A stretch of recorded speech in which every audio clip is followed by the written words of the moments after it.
Alors avant de commencer, j'aimerais me présenter. Je m'appelle Jean-Jacques Fournis. Je suis un sang-mêlé. Donc mon père était ignatien et ma mère est sainte-tropéenne. Une grande distance sépare les deux. Et en fait, je me suis dit, je vais commencer ma vie du côté de ma mère et je vais la finir avec mon père. Et c'est à ma mère que je dois le fait d'avoir commencé cet ouvrage. Je travaille depuis 44 ans à réaliser des histoires. Donc c'est le journal de mon grand-père et ma grand-mère, grand-mère paternelle et maternelle. Et dedans, vous pourrez le écrire, je mets tous les souvenirs de mes grands-parents. C'est-à-dire que lorsque je passerai le voile pour aller de l'autre côté, mes enfants seront retrouvés à tout ce qui concerne alors il y a, je ne sais pas, pour l'histoire familiale, il doit y avoir 80 tomes comme ça. Et pour mon père et ma mère, il y en a 5. 3 pour la carrière militaire de mon père et 2 pour la vie commune de mon père et ma mère. Donc je fais ça pour mon côté, mais également celui de mon épouse. Et c'est vraiment un pur bonheur de pouvoir savoir que leur vie sera préservée d'une certaine manière à travers ces livres. Pour certains, ils sont scannés, pour d'autres, ils ne le sont pas. Mais j'adore le papier et c'est la raison pour laquelle je fais cela. Et j'ai interviewé ma mère pendant plusieurs années, rassurez-vous, ce n'était pas constant. Je lui laissais un temps de répit.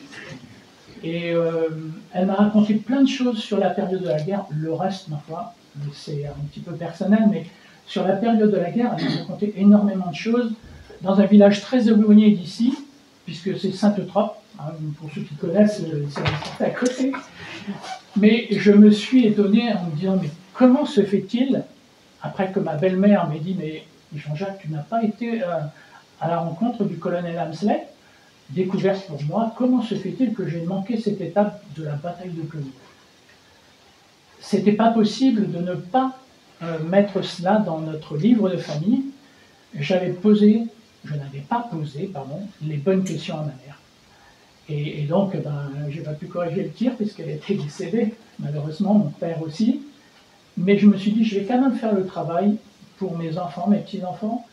Et puis je me suis dit, c'est pas mon livre, c'est celui des Ignatiens. C'est ce que je dis un petit peu en introduction. Cet ouvrage n'est pas le mien, mais le vôtre. Un témoignage local qui met en avant ces heures sombres et glorieuses à la fois, dont le souvenir sera aussi préservé grâce au concours de chacun d'entre vous. Ces remerciements vous sont personnellement adressés, parce que vous avez beaucoup qui ont contribué, à vous qui êtes là pour les apprécier, mais aussi à vous qui, depuis, êtes passé de l'autre côté du voile de cette vie.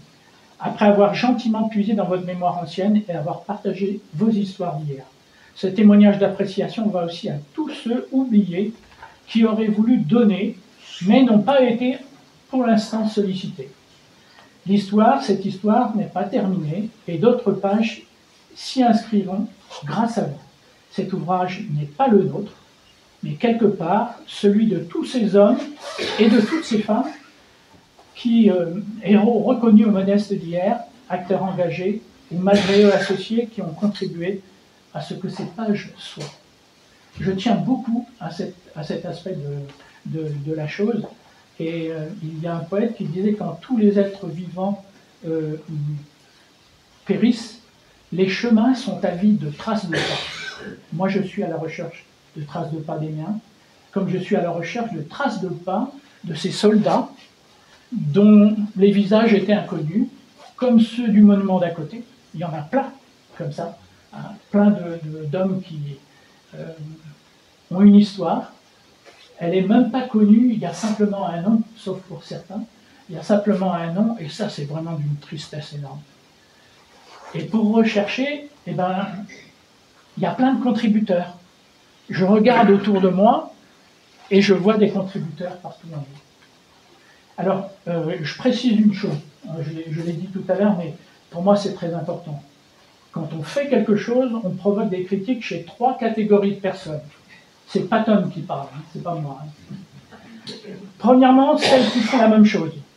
Deuxièmement, celles qui font le contraire.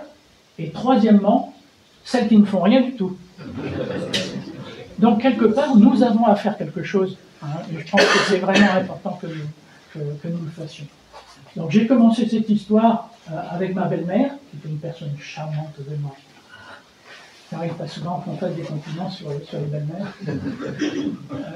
Parfois, je suis un peu hypocrite, mais bon. Je pense sincèrement que c'était une bonne personne et elle m'a aidé à commencer cet ouvrage. Elle m'a aidé en commençant cet ouvrage en me donnant le nom d'une personne. Alors, cette personne est là, elle ne sait pas qu'elle est là. Si, elle sait qu'elle est là, mais elle ne sait pas que je l'ai citée. C'est Marie-Thérèse Darby. Voilà. Donc, ma belle-mère m'a reparlé de Marie-Thérèse. J'ai décroché mon téléphone, j'ai pris un rendez-vous et ça a commencé comme ça. Et puis, de fil en aiguille, Marie-Thérèse m'a donné une autre adresse, un autre nom, et ainsi de suite. Donc, j'ai commencé avec celui-là, là. Et puis une autre personne m'a donné, bon, il y en a des pointillés, il y a d'autres personnes, et une autre personne m'a donné une balle, un bout de tissu, alors ça se voit peut-être pas de loin, mais c'est un bout du siège du P-51 Mustang du capitaine Morrison. Et aussi vrai que je le fais pour mes grands-parents, mes parents et toute ma famille, ben, là je fais la même chose. Le livre de souvenirs ne contient pas simplement des paroles et des écrits, il contient aussi des objets. Et à la fin de ce livre, il y a une liste. Hein, donc, elle est fractionnée, je pense. Voilà, donc il y en a là. Hein, il y en a là, il y en a encore sur les autres pages. Il y en a peut-être avant aussi. Ça représente 230 personnes qui ont été interviewées pour rendre leur témoignage, comme les jeunes l'ont fait tout à l'heure. Hein, les jeunes ont brillamment interviewé des personnes, et vous avez pu constater que certains ont une mémoire préservée, et d'autres, au contraire, ont une mémoire plus fragile, hein, compte tenu de l'âge. Donc, c'est pas demain qu'il faudrait faire ces interviews, c'est aujourd'hui. Vous m'avez compris, demain, ce sera très bien si vous le faites. Après-demain aussi, mais c'est très important de le faire. Commencez peut-être par vos parents et à les interviewer.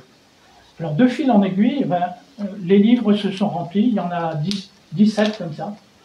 Et les dessins se sont accumulés parce qu'en fait, il y avait très peu de photos sur la bataille de Plouguer. Enfin, très peu de photos, croit-on. Dans les cartons du colonel Douane. Alors, le colonel Douane était très connu